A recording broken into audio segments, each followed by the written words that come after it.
Welcome back, sir. We already had one episode for 15th episode, and today 35th after 20 episode later. I'm honored Nice. to have you back again. And to our audience, today my guest is Dr. Omkar Deshmukh Sir. Sir is an assistant professor at the Department of Chemical Engineering, IIT Guwahati.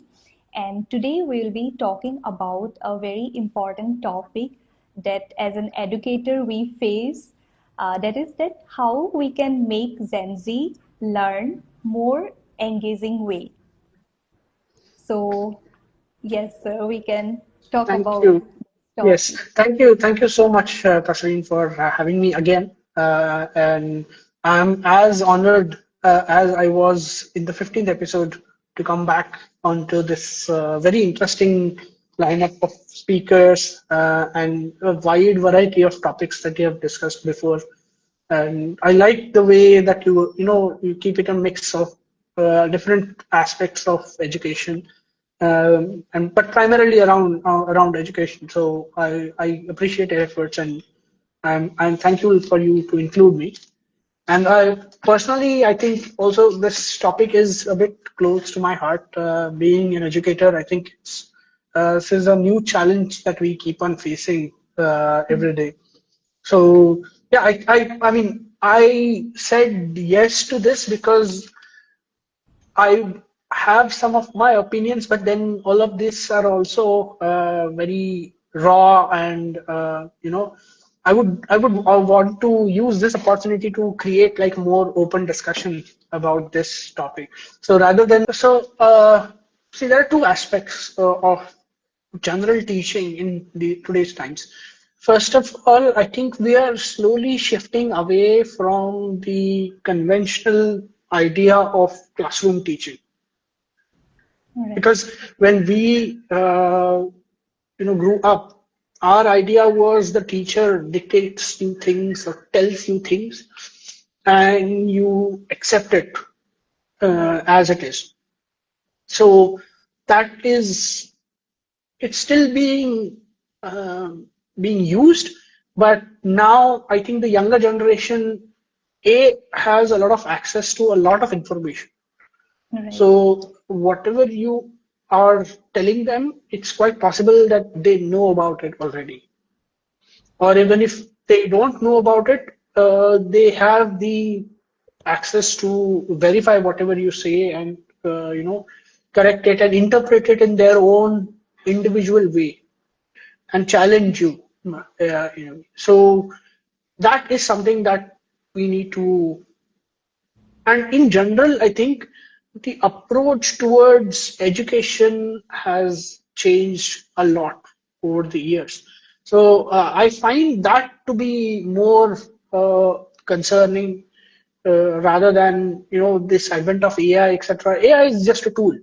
So a lot of Mm. people are more worried about whether students will use AI to write reports, etc. That's still okay if they the approach is right. Right now, students don't come to class in order to learn. That is sort of my primary concern.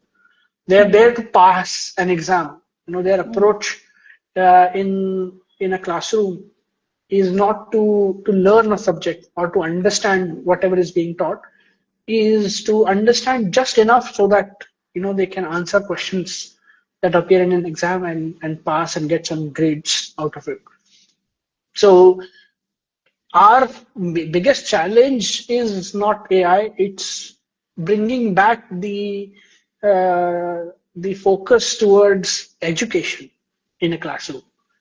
The classroom is meant for us to experience new things, to learn new things.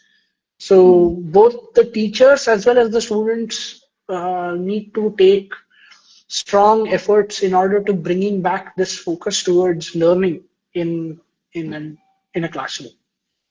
Right. Also, sir, like as you are in IIT, so you get to teach like some of the top student in our country. So Mm. what do you see like how you understand that okay, now it is a time to stop the focus from just telling them to make them more engaging. Like, do the student tell you that now the class is getting boring, so we need to do something else, or how do you do That that? that's actually my first lecture always is that. I tell the students that I'm open to criticism. If you think my classes are boring, first of all, I don't make attendance compulsory. So I have this policy where I mark the attendance, but it is for my own benefit to know which students are more regular in the class.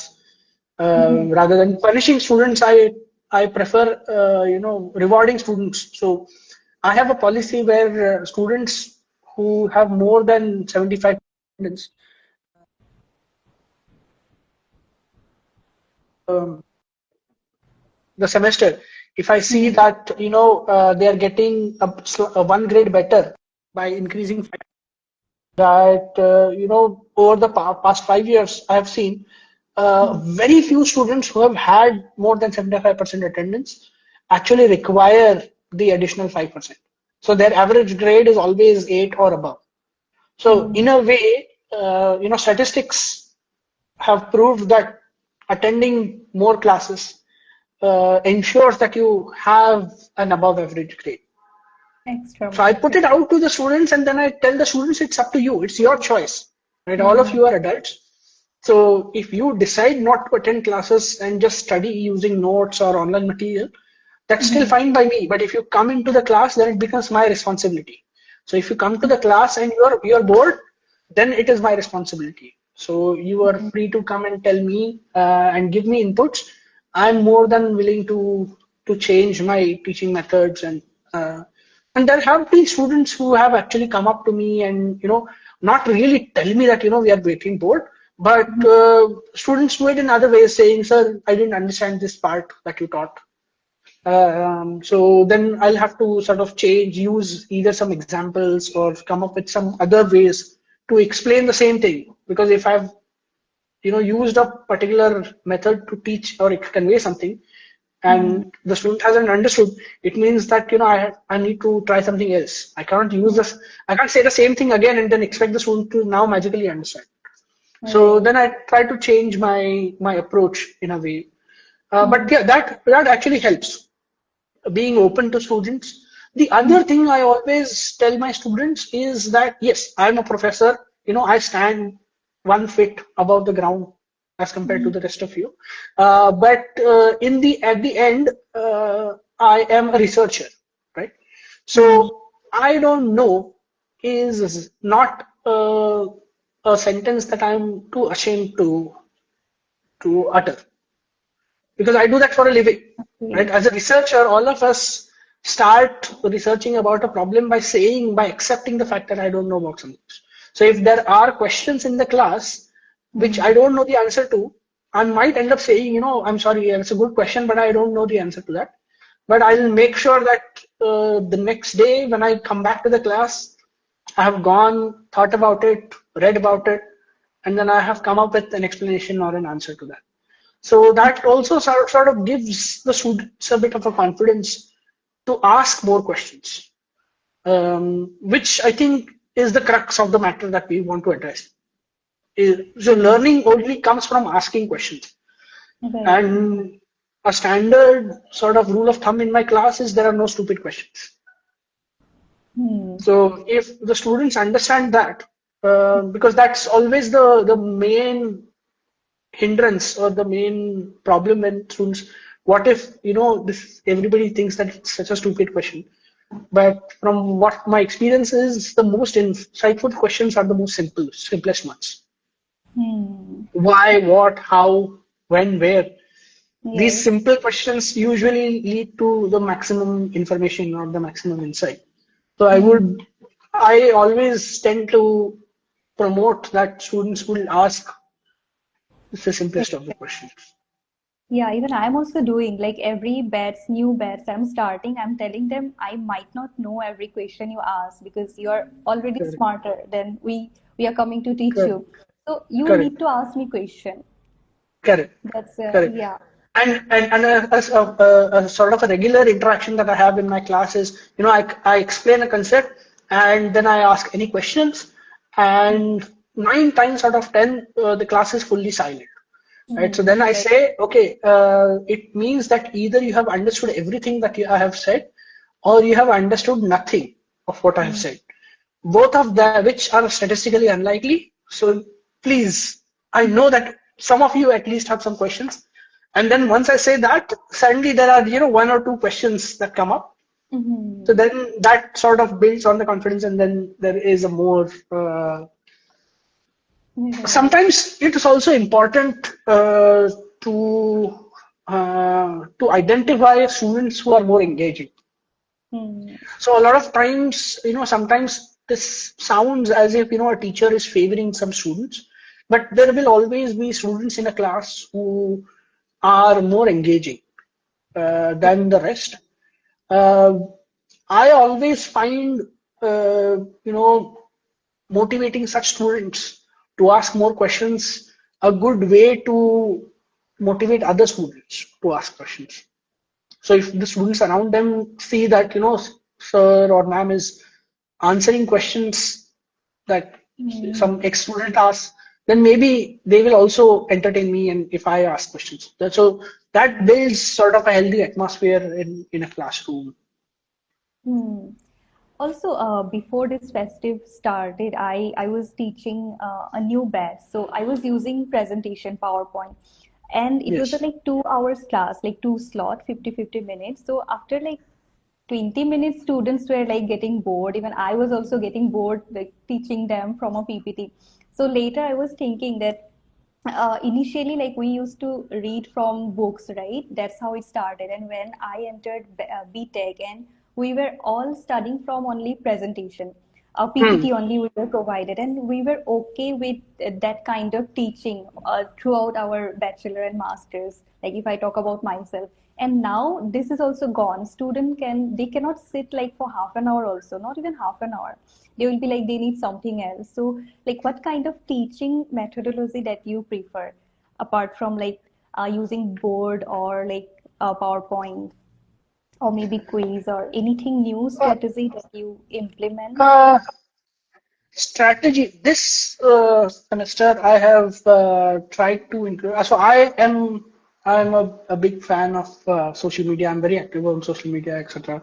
So this time I'm teaching advanced thermodynamics, which is a core course for MTech students, Hmm. and it's a very intense and a very philosophical topic. And traditionally, students don't like thermodynamics in general. Like if you ask 7 or 8 out of students out of 10 will say, no, no, we don't like thermodynamics because it involves a lot of abstract ideas. So Hmm. then I put up a challenge to my students saying, come up with memes. If you can come up with memes that will explain ideas of thermodynamics, then, if I like some meme very much, I'll give you some extra credits. So that's one way of, using humor Hmm. or the current pop culture references, if we are able to somehow integrate into our teaching or our curriculum. So Hmm. I'm a geek myself, so I tend to in my exam problems you'll find references to Lord of the Rings or Star Trek or Hitchhiker's Guide to the Galaxy. Like I keep these small Right. nuggets where there will be some students who relate to it, some students may not, but then Hmm. those who relate to it will find it very funny or very exciting. So these are the small ways in which I tend to sort of reach out to students or try to keep them engaged in a way which find. See, in the end, you have to make it relatable to them. Right. So sadly, what happens is there is a big generation gap. True. So I have no idea what the today's kids are into, and I'm pretty sure they have no idea what I used to be like into, right? So some things that were popular during my times are no longer popular. So it's a bit of a challenge, but then I also get to learn a lot in the process. Yes, true. Um, yeah, even taking exam also kind of we need to approach different strategy, like not only through Yes, writing and all, right? correct, So correct. Yeah, so one reason is that then I used to give a lot of assignments in the beginning when I started, but I have stopped giving assignments altogether because nowadays it's easy. You upload the assignment to ChatGPT and they give out all the answers. So in fact, what I've realized was that students who actually take efforts, honest efforts in solving assignments end up solving only 70% or 80% of the assignment. So they Okay. perform worse as compared to this. So then what I did was I still give assignments, but then I don't give marks to them. But what I do is I'll say, okay, I'll give you an assignment. You can practice it, and then I ask for volunteers. So I ask the students to come and solve the problems. I ask them to come and explain it to their friends how they have solved the problem. So that also gives them a bit of a fun experience as to they get to teach. True. Um, so I go and sit in the students amongst the students for that 10-15 minutes, and the student who is explaining now becomes a professor, and he is supposed to explain exactly how he or she has solved the problem. So that also kind of brings in a bit of a fun element So this is what they during teaching. call the flipped classroom, right? This is the idea Yes, of the yes, flipped yes, classroom. exactly. Right. Mm. But I, And I still enjoy, chalk and talk method more. right. As a teacher, I still think that is a very good method because it slows things down a bit. Mm. And Different it's a bit process. counterintuitive. It's a bit counterintuitive because what I realized was you tend to deliver a lot more information in PPT. True. So there is a lot of information which is crammed into a very short period of time. So students, what happens is they just register the information. They don't get enough time to process it because by the time you start processing it, we have already gone to the next slide. So Mm. now they are playing catch up. Whereas, the time that you take to say draw a diagram on a board or write some things using chalk, Mm. or make hand gestures and explain things to a class, that gives students a bit of a time to understand and process individually what the concepts have been taught. So True. then there is more time for questions, and it's easier to digest the information. So I personally prefer the traditional blackboard Both. and chalk method over PowerPoint. Mm-hmm. Totally. Yeah. Even last week also, I was like, there was this diagram already on the PPT, but still I told them that you need to draw this. First, I made it and then explained it. And it was good. Like student, they think that, okay, we will study before exam. Even that is what Correct. I used to do. Correct. But then again, you forget everything once the exam is done. Correct. So yeah, Correct. that was, I think it was good. They were also learning. But sometimes what happened, like now I am teaching one subject, bioenergy. In certain Hmm. subject, like you don't need to teach them. There's nothing to teach them like very in depth. So in that Mm. kind of situation, like PowerPoint and all is the only way, which kind of Correct. gets bored also, you know, Yes. certain Yes. subject. Because you're telling facts. Right. Hmm. Like it's more of theory. You're teaching them a lot of definitions and Hmm. case studies, etc. But Hmm. in that case, I find involving the students is a good idea. Right. So That's ask true. them to read it beforehand and then have an open discussion with the students about it, rather than just listing the facts. The facts students can read from anywhere, Right. rather Yes. than just listing out definitions on a PowerPoint and then reading it out from the PPT in a classroom. I would ask them, okay, this here is my PowerPoint slide. Hmm. Let's come and have a discussion about this topic. What do you think? This is also something that I find missing in our Hmm. question papers, in our assignments, in our classes, is questions that start with "What do you think?" or these scenarios. What if I do this? What if I change this? What do you think will happen? And explain why it will happen. So if you are able to explain it, then you are that it will mean that you have understood it properly. So I usually then tend to ask the students about it. What do you think? What will happen if I change this parameter or that parameter?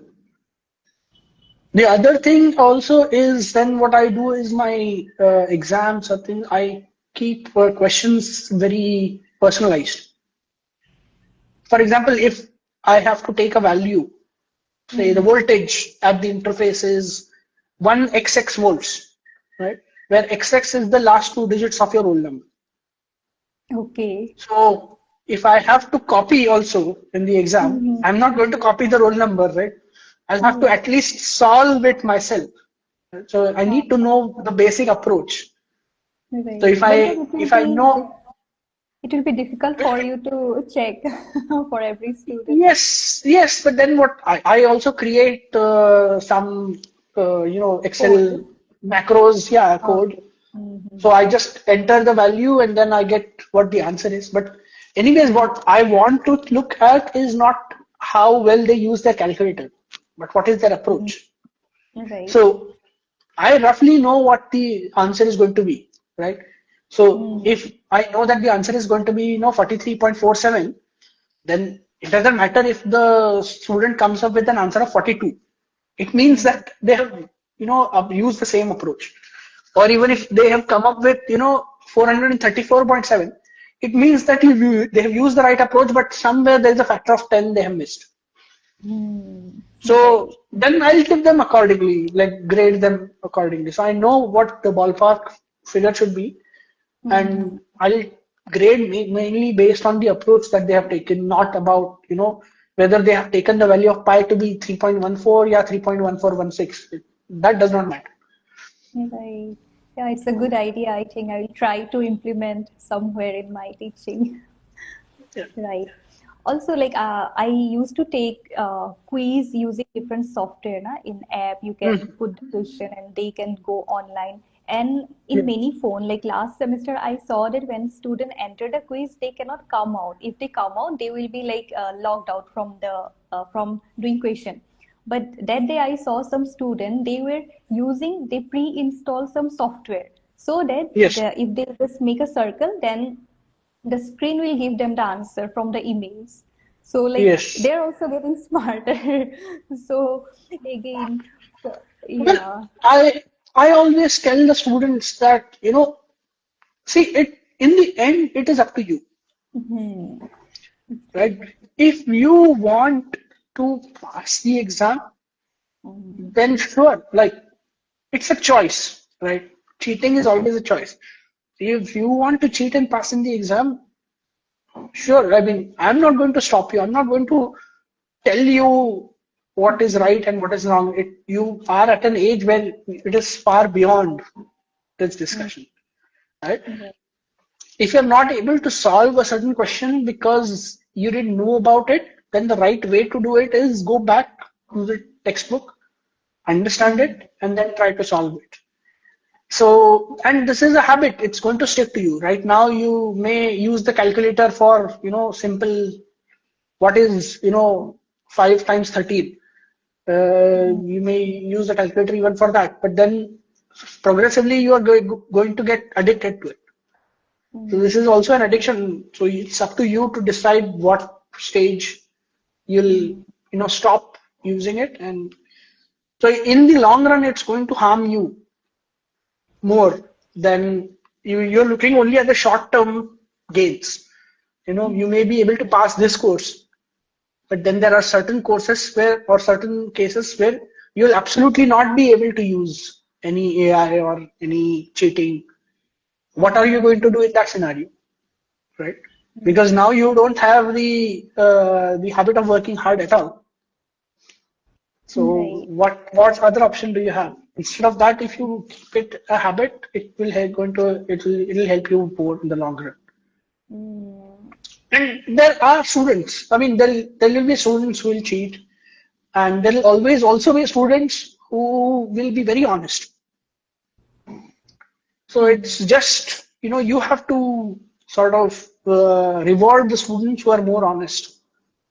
So rather than punishing students who are dishonest, I would rather look at it positively and try to reward the students who are more honest so that they get better and better progressively. Right. Actually, I learned one concept called intrinsic and extrinsic teaching. So there, what happened? Like one way that the old method that if someone failed and we punish them, but now making them rewarding, as you said, na, when you tell them Correct. rewarding, like Correct. two types of student will be there. One will be studying only to pass for exam, then the benefits that it bring, like job, or marriage, Yeah. or whatever. Yeah. But some will learn to understand. So we Correct. need to act accordingly, like including Correct. both kind of learners. Exactly. Exactly. And Right. see, as a teacher, you can't differentiate. You Hmm. can't judge somebody who is, it's in my eyes at least. I don't think that students who decide to cheat are necessarily bad students. Like for me, there is no such thing as a good student or a bad student. Everybody is a student, right? Hmm. So we also need to come out of that sort of good student, bad student, well performing student, not so well Hmm. performing student, that judgment role. Hmm. Because in the end, the performance, if we stop giving importance to exams, only then students will also stop giving importance to the outcome of the exams. So for me, a student who scores, 6 out of 10 in my course is also a good student. Maybe because he was having some physical issues, he's having some learning disabilities, right? And in spite of that, he has come and scored a 6. It is as good as somebody who has scored a 10 for me. So I Hmm. would treat both of them equally. So your performance in the exam does not mean that I'll put more efforts into you just Hmm. because either you perform badly or perform better, right? Hmm. I'm going to do my best regardless of what or how you perform. So for me, your performance in the exam doesn't matter. You're still a student. Hmm. Yes. Also, like not only Gen Z, but nowadays everyone has this attention span, very limited attention span, right? So that is another issue that I feel is the biggest challenge in the classroom. Like not for a new faculty, but for the experienced one also. Yes.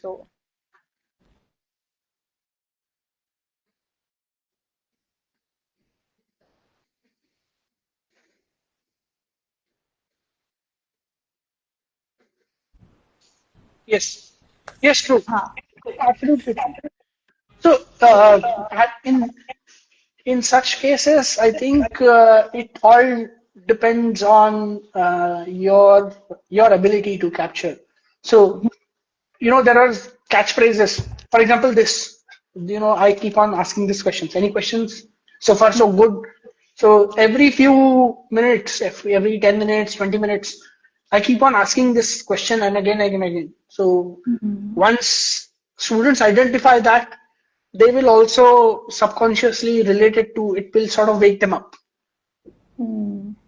So that's another technique, or you can use humor. I think humor is the best way uh, Hmm. to shake True. things up a bit. So if you are able to crack one or two jokes in Hmm. between that are, especially if they're relevant, I always find students find lame geeky jokes very hilarious. So if you crack a relevant joke in a class, they Hmm. find it very interesting. But again, it's a very thin line. You Yeah. have to use it judiciously. You can't keep on just cracking jokes Hmm. in the class. So once in a while, just to sort of, if you realize things are getting too boring. Hmm. Yeah. We need The to. other approach could also be because right now we have access to so many resources.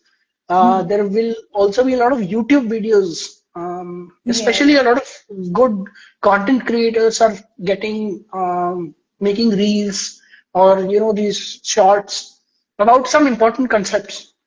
Hmm. So if we are able to mix our teaching with one or two reels or shorts in between, saying Hmm. yes, okay, let's learn about entropy today. This is my version of entropy, but then this is a different YouTube creator, and he has this beautiful video. So there are a lot of these. I tend to follow a lot of these content creators, scientific content creators, Hmm. who have a different approach. So I also tend to include their reels or shorts as a part of the teaching curriculum. Hmm. Or Yeah. outside the class as well, you share them with students, ask them to watch that, and then come back and have a discussion about that in the Hmm. class. That's also a fun way of. True. Yes. Like last semester, I took this biology class for computer background people, like computer department. For them, biology is the subject they just need to pass. So I told them that there is one very famous YouTube channel. It's called Amoeba Sisters for biology. So they Mhm. also found that very helpful. Like it's like 3D animation video, very well Exactly, exactly, explained. exactly.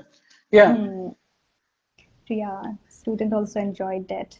Acha, Amoeba Sisters. I have come across that. Maybe I'll also look into it. Hmm. It's It's a very good sounds so sounds I interesting. really like right. Mm.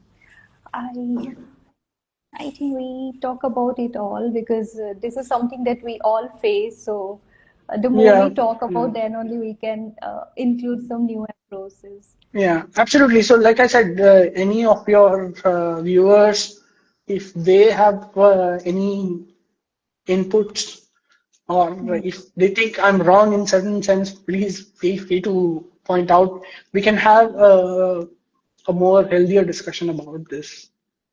Um, No, sir, it's whatever an you said, ongoing process. It's an ongoing right. process. Hmm. So, would love to hear back what your viewers have to say about it. Yes, definitely. And whatever you shared, I think I will take some of them to include in my teaching as well because I'm also learning how to teach them, how to make them engaging in the classroom is the big We are, thing. we are we are all we are all we are all always teachers. In fact, Right. I'm teaching thermodynamics for the fourth year now, and Hmm. it's the same textbook that I use. But then every time I teach, I somehow, you know, develop a new understanding towards the subject. So every time it's me teaching myself and then going on to teach to the students. Hmm. So that process itself is also very exciting for me. Hmm. So as long as you have your own interest in the subject intact, and if the subject is exciting enough for you, only then you will be able to pass on the excitement to the students. So it's a never-ending process. You can never say that I've understood everything that True. is to be understood about this topic. Hmm. In fact, if that happens, then you should stop teaching it altogether. Like, then you have reached a saturation point. True. Yes. Also, I start the new batch with some kind of motivating talk for some time. I hope that is the only way to make them sit in the class and listen to what Yeah, is important. Otherwise, that day actually, one student told me that we can. I asked them, "What do you want to do now?" They said, "Ma'am, we will read ourselves." Then, like, you need to tell them that why reading yourself is not a good idea. Uh, correct, so you need to come, right? It will not only give you correct, information. We as a teacher will not give you only information. You will learn many things correct, in the classroom. correct, correct, So correct. yeah, and there is one saying that everyone is figuring out. So we are also Yes, figuring absolutely, out over the time. absolutely, absolutely, absolutely. Anything else you want to add, sir? Yeah, no, I think it was as always, it was a wonderful experience having it. Felt like it wasn't like an interview or something. It was exactly what I had imagined it to be, like a nice, healthy discussion Hmm. about between two academicians having, exchanging notes about how do we teach in class. And yeah, it's always a pleasure and honor to be with you on the Artful Minds series. Thank Hope we'll you. have more. in the time to come. Sure, Wish you the sir. I best. will look Also, forward wish to your it. students the best. Thank you. Thank you so much, sir, for joining me Thank today you. and having this discussion about how Thank to you. Thank you. design Yes. teaching according to their mind. So my Thank key you. takeaway will be like we need to mold our teaching into their mold of like understanding. So that's what Absolutely. I Absolutely. would do. Thank Sure. you. Thank you. Thank you so much. Thank you, sir. Thank you once again.